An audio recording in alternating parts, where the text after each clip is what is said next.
அவருடைய சங்க தமிழ் கூறும் சட்டநெறி நூறு வெளியீட்டு விழாவுக்கு தலைமை சிறப்பு விருந்தினராக வருகை தந்து நூலினை வெளியிட்டிருக்கின்ற சென்னை உயர்நீதிமன்றத்தின் மாண்புமிகு நீதிபதி நக்கீரன் அவர்களே, முதல் இதழை பெறவிருக்கின்ற எனது வகுப்பு தோழர் வழக்கறிஞர் இலக்கிய சுடர் திரு ராமலிங்கம் அவர்களே, இந்த விழாவில் வாழ்த்துறை வழங்க வந்திருக்கின்ற சென்னை அம்பேத்கர் சட்டக்கல்லூரியுடைய முதல்வர் பேராசிரியர் முனைவர் கைப்பிடி அவர்களே, இந்த நூலினுடைய பதிப்பாளர் திரு சுப்பையா முத்துக்குமாரசாமி அவர்களே, நூலாசிரியர் முனைவர் மு முத்துவேல் அவர்களே, இங்கே திரளாக கூடியிருக்கின்ற கல்வியாளர்களே, பேராசிரியர்களே, தமிழ் ஆர்வலர்களே, உங்கள் அனைவருக்கும் என்னுடைய அன்பு கலந்த வணக்கம். முத்துவேல் எந்த ஒரு பணியை செய்தாலும் மிகுந்த ஊக்கத்துடன் செய்யக்கூடியவர். ஆனால் அவர் செய்யணும்னு நினைக்கணும், அப்பதான் ஒரு ஊக்கம் வரும். அந்த மாதிரி ஒரு ஊக்கமாக எதையும் செய்யக்கூடியவர், திறமையாளர், அறிவாளி, எதையும் முடிக்க வேண்டும் என்று ஆர்வம் கொண்டவர், நிறைய பணிகளை தொடர்ந்து செய்து கொண்டிருப்பவர்.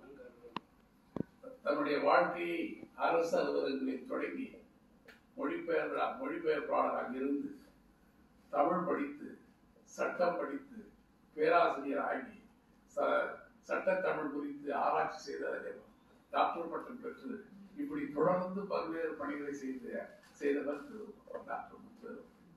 அது மட்டுமல்ல, அவர் செம்மொழி நிறுவனத்துடைய பதிவாளராக பணிபுரிந்த பெருமைக்குரியவர்.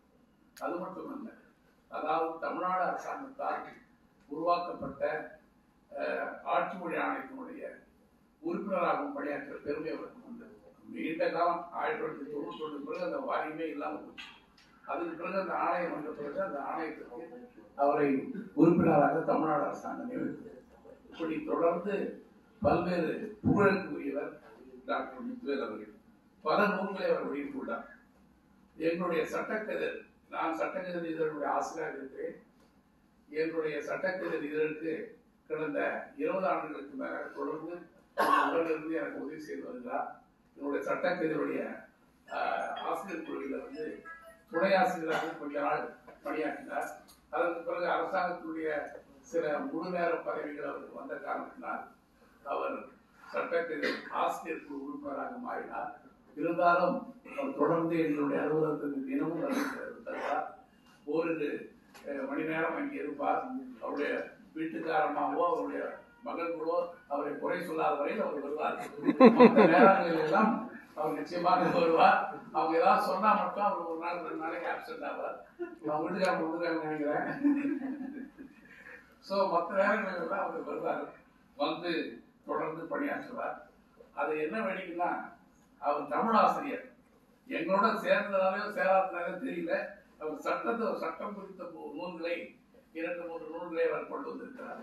இது கூட மேடையில பாத்தீங்கன்னா சென்னை உயர்நீதிமன்றத்துடைய நீதிபதி இருக்கார், புகழ்பெற்ற வழக்கறிஞர் வந்திருக்கிறார், சட்டக்கல்லூரி முதல்வர் வந்திருக்கிறார், இன்னொரு சட்டக்கல்லூரி பேராசிரியர் சட்ட கல்லூரி பேராசிரியர் வந்திருக்கிறார். நான் கோர்ட்டுக்கு போகாத வழக்கறிஞர் வந்திருக்கிறேன். இப்படி எல்லாம் சட்டம் சார்ந்தவர்கள் தான் மேடையில் உட்கார்ந்து இருக்கிறோம்.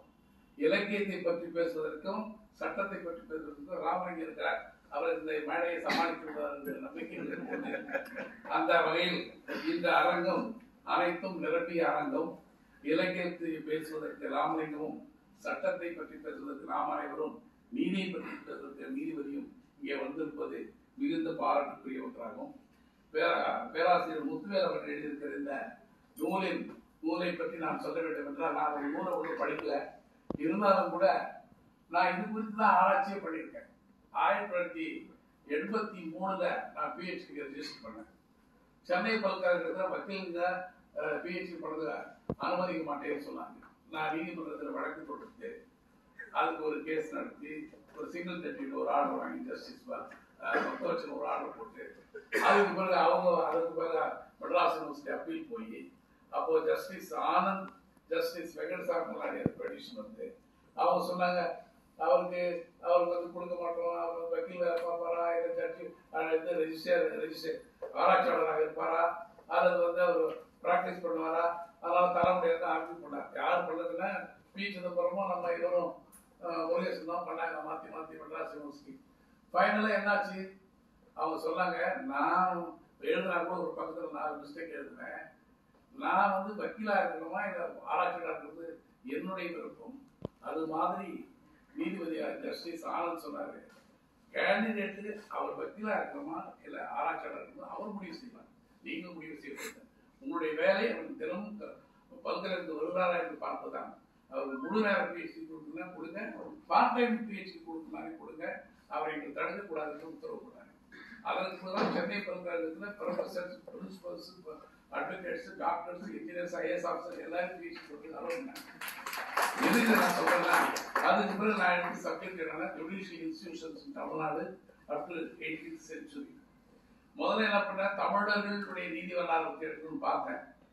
தமிழர்கள் எடுத்துட்டீங்கன்னா உங்களுக்கு நாயக்கர் காலத்தை பற்றி சொல்ல முடியாது, பல்லவர்கள் காலத்தை பற்றி சொல்ல முடியாது, மராட்டியர்கள் காலத்தை பற்றி சொல்ல முடியாது, முகலாயர்கள் காலத்தை பற்றி சொல்ல முடியாது என்று சொல்லி தமிழ்நாட்டில் என்று மாற்றி அதை எடுத்தேன்.